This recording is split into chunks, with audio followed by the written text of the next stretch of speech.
Hello प्यारे साथियों, कैसे हैं आप सभी। उम्मीद करते हैं आप सभी बहुत ही अच्छे होंगे और बिल्कुल तंदुरुस्त तरीके से अपनी पढ़ाई को कर रहे होंगे। प्यारे बच्चों, आज एक बार फिर से आप सभी का अपने ही YouTube channel Abhijeet online classes पर आप सभी का बहुत बहुत स्वागत है। आज हम लेकर के आए हुए हैं क्लास 10th के लिए जो है इंग्लिश का जो बेसिक क्लास चला रहे थे, उस बेसिक क्लास का जो है दूसरा नंबर भाग हम लेके आए हुए हैं। ठीक है, इससे पहले मैंने जो है ना सिंगुलर के बारे में बताया था, प्लुरल के बारे में बताया था, और साथ ही साथ मेरे प्यारे बच्चे हमने ये भी बताया था कि लेटर क्या होते हैं। लेटर अल्फाबेट के बारे में मैंने बताया था, सेंटेंस के बारे में मैंने बताया था, और टाइप ऑफ सेंटेंस के बारे में भी मैंने बता दिया था मेरे बच्चे। ठीक है, तो सबसे लास्ट टॉपिक जो है आपको मैंने सेंटेंस बताया था, तो सेंटेंस के बारे में थोड़ा सा हम चाहेंगे चर्चा करने के लिए। तो मेरे प्यारे बच्चे, आज हम बिहार बोर्ड मैट्रिक यानी कि मैट्रिक परीक्षा 2027 के लिए जो ये इंग्लिश का जो है बेसिक क्लास जो चल रहा है, आज ये बेसिक का दूसरा क्लास है। उसके बाद आप लोग को ये बता देना चाहेंगे कि आज हम लोग थोड़ा सा एक झलक देखेंगे सेंटेंस के बारे में। ठीक है, कि आखिर हम लोग इससे पहले क्या पढ़े थे सेंटेंस के बारे में। ठीक है, तो आइए सबसे पहले चीज हम यहाँ पे समझते हैं कि आखिर हम लोग सेंटेंस के बारे में क्या क्या चीजों को पढ़े हुए थे। ठीक है, तो आज मेरे प्यारे बच्चे हम लोग क्या करेंगे, उसका रिवीजन करेंगे। क्या करेंगे बाबू, तो रिवीजन करेंगे। ठीक है, तो आइए मेरे बच्चे, हम इससे पहले क्या सीखे हुए थे। इससे पहले हम सीखे हुए थे जो चीजों को यहाँ पे हम आपको बताते हैं। ठीक है, तो मेरे प्यारे बच्चे हम लोग यहाँ पे सेंटेंस सीखे हुए थे।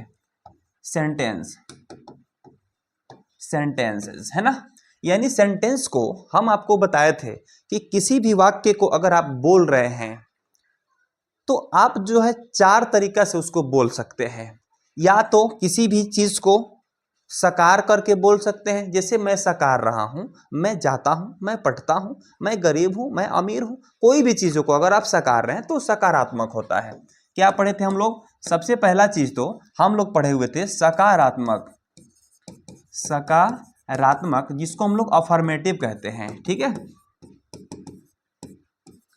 अफर्मेटिव कहते हैं। ठीक है ना, अफर्मेटिव कहते हैं। उसके बाद हम लोग देखे हुए थे क्या, नकारात्मक। ठीक है, नकारात्मक जिसको हम लोग बाबू मेरे क्या कहते हैं, तो निगेटिव कहते हैं। क्या कहते हैं जी, तो निगेटिव कहते हैं बाबू। ठीक है, और उसके बाद अगर हम लोग देखें तो यहाँ पे प्रश्नवाचक, प्रश्नवाचक वाक्य हम लोग सीखे हुए थे, जिसको हम लोग इंटेरोगेटिव कहते हैं। इंटेरोगेटिव कहते हैं, है ना। और इसी इंटेरोगेटिव के बाद में जो है हम लोग क्या सीखे हुए थे, तो मेरे प्यारे बच्चे एक WH वर्ड हम लोग सीखे हुए थे, जिसमें बीच में जो है ना सेंटेंस के बीच में क्या, कब, क्यों, कहां, कैसे करके जो है सेंटेंस को बोला जाता है। ठीक है, और इसी के साथ जो है बहुत सारा और भी सेंटेंस आता है, जैसे असर्टिव सेंटेंस हो गया। ठीक है ना, असर्टिव सेंटेंस, असर्टिव, असर्टिव हो गए आपको जो है। इसी के साथ इंपरेटिव आता है, इंपरेटिव, इंपेरेटिव आता है ना, इंपेरेटिव सेंटेंस, इंपेरेटिव, रेटिव है ना, इंपेरेटिव सेंटेंस है ना। तो इंपेरेटिव सेंटेंस आता है। इसी के साथ जो है आपको जो है एक्सक्लामेटरी आता है, एक्सक्लामेटरी आ जाएगा। इसी के साथ जो है आपको जो है यहाँ पे ऑप्टेटिव होता है, ऑप्टेटिव। मतलब इस तरह से कई और भी सारे सेंटेंस आप लोगों को देखने के लिए मिल जाते हैं। लेकिन मेरे प्यारे बच्चे आप लोग यहाँ पे समझेंगे कि यहाँ पे जो है हमें जो है ना 10th क्लास में इन चीजों को ज्यादातर फोकस नहीं करना है, विशेष करके नहीं पढ़ना होता है बाबू। ठीक है, तो इसलिए आप लोग जो है विशेष करके जो भी ट्रांसलेशन बनाना होता है, इसको जो है अच्छे तरीका से समझना होगा। साथ ही साथ आप लोग को जो है इससे पहले हम बताए हुए थे कि आप लोग को जो है इसमें हम बताने वाले थे क्या, तो भर्ब जो बताए थे, भर्ब। तो भर्ब के बारे में भी अभी हम लोग को पढ़ना है, ऑब्जेक्ट के बारे में भी पढ़ना है, सब्जेक्ट और वोकैबुलरी के बारे में भी हम लोग को इसमें अभी पढ़ना होगा बाबू। ठीक है, तो आइए हम यहाँ पे सबसे पहले एक चीज और समझ लेते हैं कि जो चीज हम यहाँ पे पढ़ रहे थे ये सेंटेंस, तो सेंटेंस को थोड़ा सा हम क्या करते हैं कि इसका जो है एक एक उदाहरण आपको समझा देते हैं फिर से। ठीक है, जैसे सकारात्मक में हो गया, वह जाता है। किसी चीज को अगर साकार लिए तो यस। ठीक है, अगर नहीं साकार रहे यानी कि वह नहीं जाता है। वह नहीं जाता है। अगर प्रश्नवाचक करना है तो प्रश्नवाचक यानी कि हम डार्क में है चीजों को लेकर के कि पता नहीं यह चीज है या फिर नहीं भी है, ठीक है। तो यहां पे कह सकते हैं प्रश्नवाचक में क्या वह जाता है, क्या वह जाता है। अगर WH वर्ड में देखना है बाबू तो हम कह सकते हैं कि वह कहाँ जाता है, ये कह सकते हैं कि वह कहाँ जाता है ना, वह कहाँ जाता है। हम किसी से पूछ सकते हैं सवाल, यानी ये बात हमको मालूम है ही नहीं, डार्क में भी नहीं है, ये बात हमको मालूम ही नहीं है, हम डायरेक्ट सवाल पूछ रहे हैं कि वह कहाँ जाता है, ठीक है। चलिए, तो मेरे प्यारे बच्चे ये हो गया आप लोग का जो है सेंटेंस, और सेंटेंस की और भी चीजों को हम यहाँ पे समझेंगे। सेंटेंस के बारे में थोड़ा सा हम लोग डीप जाएंगे, ठीक है। और सेंटेंस में थोड़ा सा डीप जाने का मतलब ये है कि सेंटेंस में जो है ना, हम लोग कोई भी सेंटेंस दो तरीका से लिखते हैं, ठीक है। सेंटेंस हम लोग कोई भी दो तरीका से लिखते हैं, जैसे राम इज यहाँ पे लिख रहे हैं गुड बॉय, ठीक है। क्या लिखा मैंने, Ram is a good boy, ठीक है। तो यहाँ वाली जो भी चीजें हैं बाबू, यहाँ पे जो भी राम लिखा हुआ है, उसके बाद यहाँ पे जो भी चीजों को लिखा गया है, तो सब्जेक्ट में जो है कुछ सेंटेंस में जो है यहाँ पे होते हैं, जिसको हम लोग क्या कहते हैं, इसको हम लोग कहेंगे सब्जेक्ट। क्या कहेंगे, सब्जेक्ट कहेंगे। और सब्जेक्ट को छोड़ करके बाकी सारी चीजें जो दिखाई दे रही है उसको क्या कहेंगे, तो इन सभी को हम लोग कहते हैं प्रेडिकेट कहते हैं। क्या कहते हैं, प्रेडिकेट कहते हैं, प्रेडिकेट कहते हैं, ठीक है। ये हो गया आपका सब्जेक्ट और ये हो गया प्रेडिकेट, ठीक है। यानी सब्जेक्ट जिसके बारे में हम लोग बात करते हैं ना, हम उसी को सब्जेक्ट कहते हैं। लोग बोलते हैं ना देहात में, मेरे विषय में कहीं पे भी बात नहीं चलाना चाहिए। अगर मेरे विषय में तुमने अगर बात चलाया तो समझ जाना कि मुझसे बुरा कोई नहीं होगा। मेरे विषय में, विषय यानी सब्जेक्ट का मतलब बाबू यहाँ पे विषय ही तो होता है ना, क्या होता है, विषय होता है, और हम उसी को यहाँ पे सब्जेक्ट कहते हैं। और विषय का अर्थ यहाँ पे अगर देखा जाए तो कर्ता होता है बाबू। क्या होता है, सब्जेक्ट का मतलब कर्ता होता है, यानी जो भी किसी काम का कर्ता धर्ता होता है ना, जो भी व्यक्ति किसी काम का कर्ता धर्ता हो, चाहे वह नाउन हो प्रोनाउन हो। जैसे मान लेते हैं कि यहां पे मैंने लिखा Ram is a good boy, तो आप कह रहे हैं इसके कर्ता राम है, कर्ता क्या है, राम है। लेकिन मैंने कह दिया कि वह जाता है, क्या है, वह जाता है। अब बताइए, ये तो नाउन नहीं है, ये क्या है बाबू, तो ये है प्रोनाउन। क्या है, तो ये हो गया आपको प्रोनाउन हो गए, है ना। ये क्या हो गया बाबू, प्रोनाउन हो गए, ठीक है। लेकिन प्रोनाउन में भी कर्ता हो सकता है, ये चीज ध्यान में रखिएगा, है ना। अब चलिए, तो सेंटेंस में कुछ जो है सब्जेक्ट होता है, कुछ जो है यहाँ पे प्रेडिकेट होता है। अब इसी में क्या होता है, अब इसी में आपको जो है ऑब्जेक्ट भी होता है।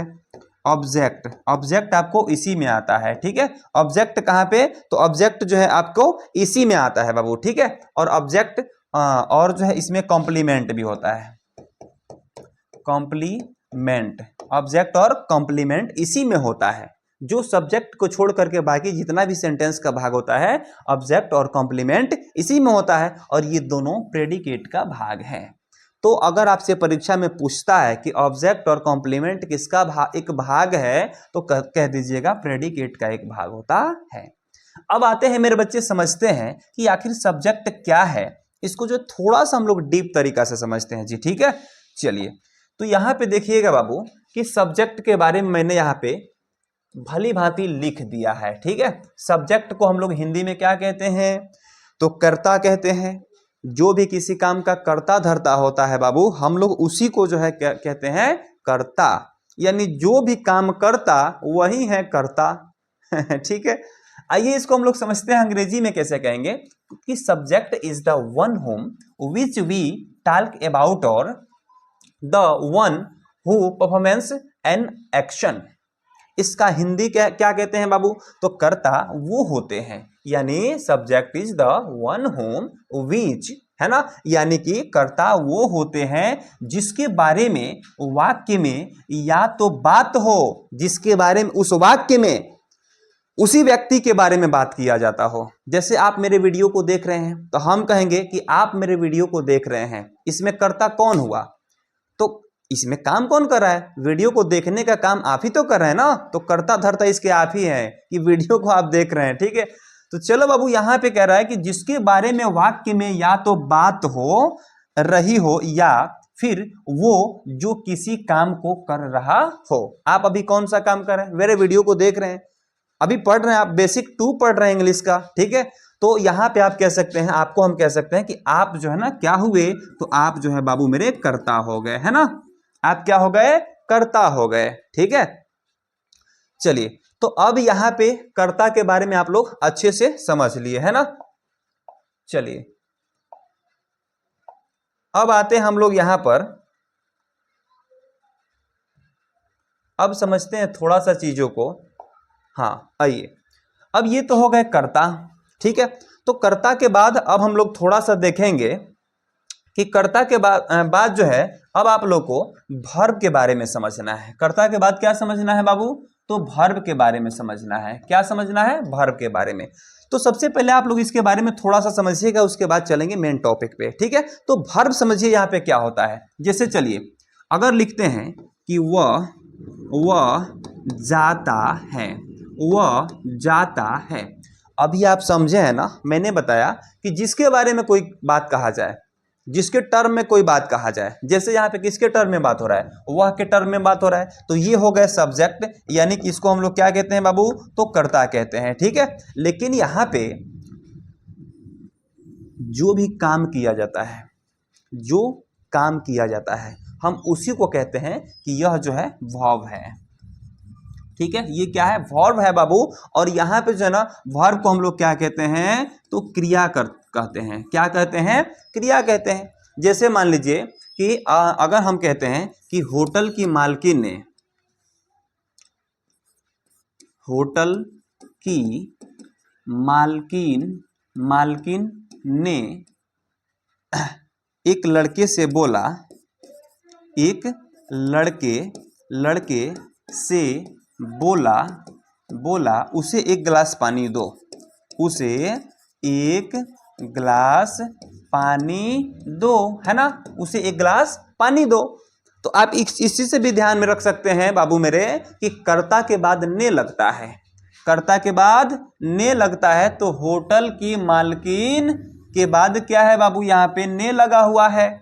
तो आप ये भी समझ सकते हैं कि कर्ता को हम कह सकते हैं कि ने से इसका पहचान हम लोग रख सकते हैं। अब हमने बात यहाँ पे किया वर्ब की, कि वर्ब किसे कहते हैं? तो यहाँ पे पानी देना, यानी कि यहाँ पे पानी देना क्या है बाबू? तो वह हो जाएगा वर्ब, है ना। क्या हो जाएगा? वर्ब हो जाएगा। ठीक है, तो यहाँ पे अगर आप समझना चाहते हैं बाबू, तो आइए यहाँ पे वर्ब को हम समझा देते हैं आपको इस प्रकार से। वर्ब को, ठीक है, वर्ब यहाँ दिया हुआ है। ठीक है, सब्जेक्ट के बाद यहाँ पे वर्ब दिया हुआ है। ठीक है, तो यहाँ पे वर्ब में कह रहा है कि वर्ब जो है, कह रहा है verb is the one which describes the action और the state of the subject. यानी इसको हिंदी में कहते हैं क्रिया वो है, यानी verb is the one which describes, क्या करता है? जिसके माध्यम से सब्जेक्ट के कार्य या अवस्था,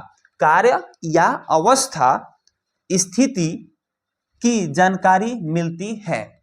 उसकी, जिसकी हमें जानकारी मिलती है, जिस शब्द से हमें जो है क्या मिलती है? सब्जेक्ट के कार्य या अवस्था या फिर स्थिति की जानकारी मिलती है, उसे वर्ब कहते हैं। ठीक है, जैसे हमने बात किया क्या कि वह, ठीक है, तो ये क्या हो गया बाबू आपका? तो सब्जेक्ट हो गया। ठीक है, अब वह कर क्या रहा है, इसको हमें समझना है। जिसे वह कर क्या रहा है, इसके अगर काम को बता देते हैं तो इसके कमों को हम लोग कहते हैं क्रिया। जैसे वह पढ़ रही है, वह पढ़ रही है। ठीक है, इसमें जो है क्या हो जाएगा? वह पढ़ रही है, तो पढ़ना हो जाएगा क्या? तो इसमें हो जाएगा, ये क्रिया हो जाएगा। जैसे you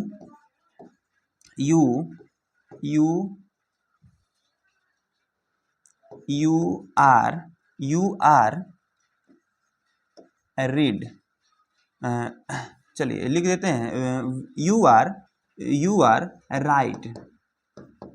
right a letter, you are write a letter, यानी कि इसमें राइट यहाँ पे लिखने का काम हो रहा है, एक लेटर को, एक चिट्ठी को लिखने का काम हो रहा है, तो यहाँ पे राइट आपका क्या हो जाएगा बाबू, तो ये जो है ना आपका वर्ब हो जाएगा, क्या हो जाएगा, वर्ब हो जाएगा। यानी जो भी क्रिया करना हो, जैसे आइए यहाँ पे हम आपको सिंपल समझा देते हैं, करना, रोना, रोना, पढ़ना है ना, ये जितना में ना आता है ना, ये समझिए कि एक तरह से क्रिया ही है जनरली, ऐसे तो ना सब में आता है ना, तो सोना हो जाएगा आपको, ये भी क्रिया हो जाएगा, हंसना क्रिया हो जाएगा, ठीक है। यानी कि मूल शब्द में जब भी ना जुड़ता है ना, जैसे कर में ना, रो में ना, पढ़ में ना, सो में ना, तो ये जो भी शुरू वाला जो है ना, जैसे सो है तो इसको मूल शब्द कहते हैं या फिर धातु कहते हैं, ठीक है। और ना जो जुड़ता है ये इसको क्रिया बना देता है, ठीक है।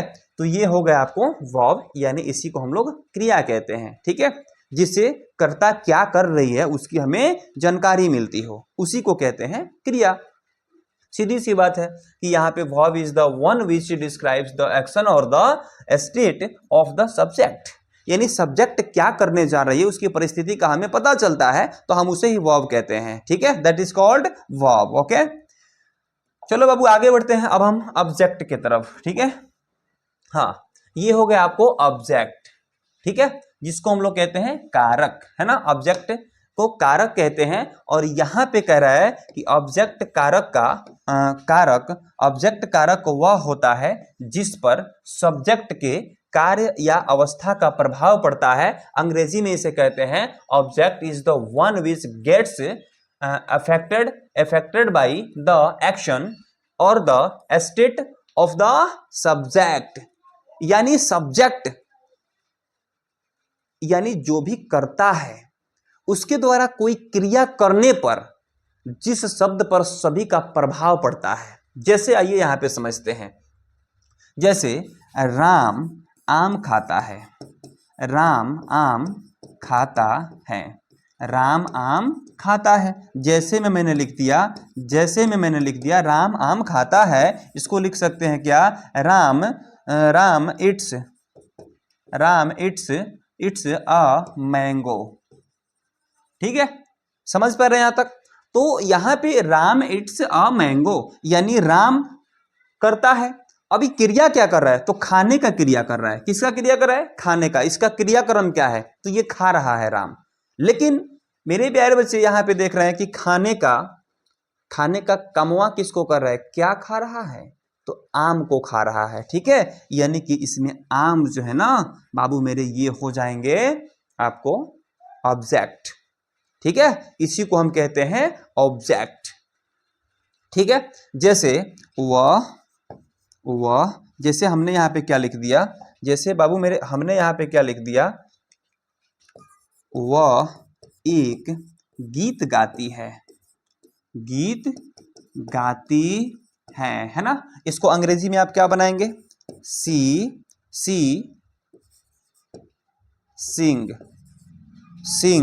सिंग्स ए सॉन्ग, है ना। तो मेरे प्यारे बाबू यहां पे आप लोग देखेंगे कि यहां जो है ना आप देख रहे हैं कि सी सिंग्स, यानी सिंग मिस होता है गाना यानी जो गाया जाता है ना वह हो गया गाना, सिंग यानी यह हो जाएगा वर्ब, क्या हो जाएगा, वर्ब हो जाएगा, ठीक है। और उसके बाद बाबू यहां पे समझ रहे हैं सॉन्ग, यह जो है ना इसका अर्थ होता है गीत, जो गीतवा लिखल रहता है ना उसको गीतवा को कहते हैं गीत, लेकिन सिंग का मतलब होता है उस क्रिया को कहते हैं गाना, ठीक है। तो यहाँ पे गीतवा को गाया जा रहा है, तो यहाँ पे सॉन्गवा क्या हो जाएगा, ऑब्जेक्ट हो जाएगा बाबू। इसलिए आप लोग भली भांति समझ सकते हैं कि सब्जेक्ट किसी भी क्रिया को करके और किसी भी शब्द पर प्रभाव को डालता है, इफेक्ट को डालता है, बस उसी शब्दवा को हम लोग ऑब्जेक्ट कहते हैं, ठीक है। यानी कि यहां पे हिंदी में इसे कह सकते हैं कि कारक वह होता है जिस पर सब्जेक्ट के कार्य या अवस्था या प्रभाव पड़ता है, बस हम उसी को कहते हैं ऑब्जेक्ट, ठीक है। चलिए नेक्स्ट टॉपिक अगर हम बात करें बाबू, तो यहां पे हम लोग देख सकते हैं कि उसके बाद वोकैबुलरीज जो है इसको शब्दार्थ कहते हैं हिंदी में। तो इन सभी चीजों को समझने के लिए, चाहे वो सब्जेक्ट हो और चाहे किसी भी सेंटेंस का भाग, अभी अभी जो बताया आपको जो प्रेडिकेट होता है, चाहे सब्जेक्ट हो या फिर उसका नेक्स्ट पार्ट जो है प्रेडिकेट हो, उसको अच्छे तरीके से समझने के लिए जो है ना आपको वोकैबुलरी की आवश्यकता होती है। तो इसको जो है ना आप लोग मोस्ट इंपोर्टेंट समझ करके चलिएगा, यानी इसकी जो है ना पूरा इंग्लिश में जगह जगह आवश्यकता पड़ती है।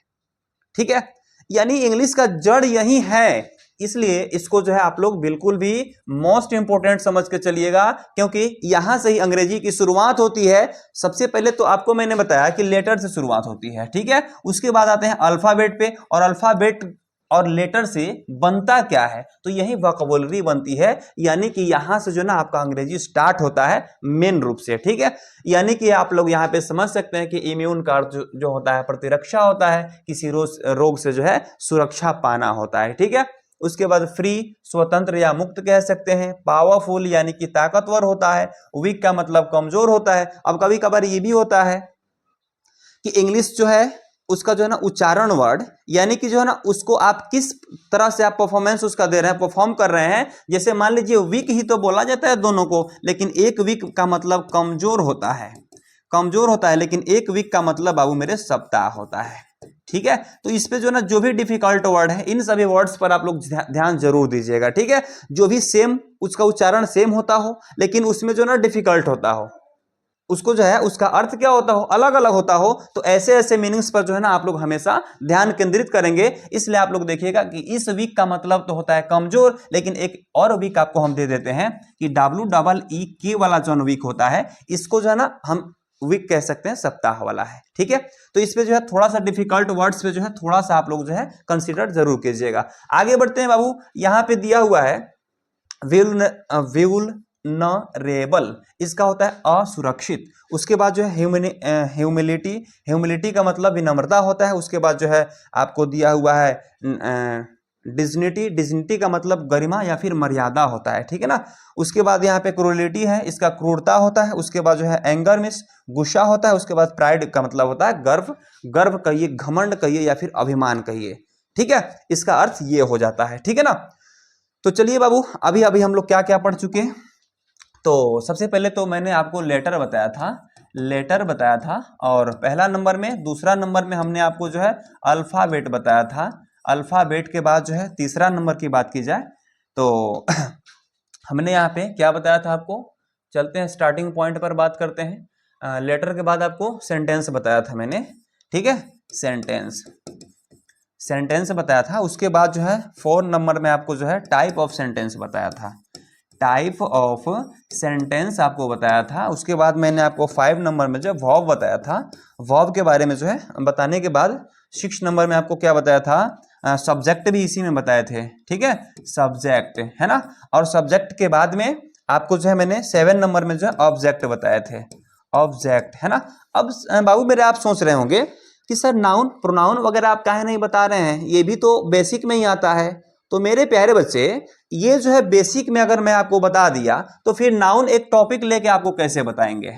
नाउन इसको जो है ना एक टॉपिक के रूप में बताएंगे। ठीक है, जिसमें जो है नाउन के अलग अलग प्रकार आपको बताएंगे। ठीक है, नाउन्स क्या होते हैं इसको हम आपको बताएंगे। ठीक है ना, तो इसका जो है अलग एक टॉपिक होगा, जैसे parts of speech, parts of speech, speech. ठीक है, जैसे देखिए यहाँ पे अलग हम लोग का टॉपिक क्या क्या होने वाला है, तो अलग टॉपिक हम लोग का होने वाला है पार्ट्स ऑफ स्पीच होगा। ठीक है, तो पार्ट्स ऑफ स्पीच के प्रकार आपको बताएंगे कि ये जो है आपको 8 होते हैं, और इसी में एक नाउन आता है, फर्स्ट में ही पढ़ते हैं हम लोग नाउन को। तो नाउन यहाँ पे जैसे ही हम लोग लेंगे तो वैसे ही पता चलेगा कि नाउन के भी 5 प्रकार होते हैं। What is kinds of noun, तो इसका जो है कह सकते हैं कि 5 काइंड्स ऑफ द नाउन, यानी कि नाउन के 5 प्रकार हम लोग को पढ़ना होता है, अलग तरीका से पढ़ना होता है। ठीक है, उसमें जो है नाउन पढ़ेंगे, प्रोनाउन पढ़ेंगे, उस प्रकार से जो है वर्ब पढ़ेंगे, एडवर्ब पढ़ेंगे, उसके बाद जो है एडजेक्टिव पढ़ेंगे, प्रीपोजिशन पढ़ेंगे, कंजक्शन पढ़ेंगे और इंटरजेक्शन को पढ़ेंगे। ठीक है, तो ये सारी अलग ही अपने आप में एक रुतबा रखता है, अलग टॉपिक। तो अब इन टॉपिकों को क्या करेंगे कि अलग अलग करके सारे टॉपिक्स पढ़ेंगे। ठीक है, तो ये रहा हम लोग का बेसिक क्लास 2। तो हमें लग रहा है कि हम लोग का जो भी मेन पॉइंट था ये लगभग खत्म हुआ आज। तो इसको जो है मैंने दो भाग में लगभग ग्रामर को मैंने ये बेसिक समाप्त कर दिया। तो अब जो भी लेके आएंगे आपको पार्ट्स ऑफ स्पीच लेके आएंगे, और पार्ट्स ऑफ स्पीच किसे कहते हैं और उसके कितने प्रकार हैं, और सबसे फर्स्ट जो है ना उसमें नाउन पढ़ना है, तो नाउन को हम लेके आ रहे हैं इसके बाद वाले क्लास में। ठीक है, तो चलिए मिलते हैं हम लोग इंग्लिश के नेक्स्ट क्लास में। तब तक के लिए लाइव क्लास आप लोग देखते रहिए, शाम 7 बजे से 8 बजे, 8 बजे से 9 बजे तक। तो चलिए फिर मिलते हैं अगले क्लास में, तब तक के लिए सभी मेरे प्यारे बच्चों को गुड बाय।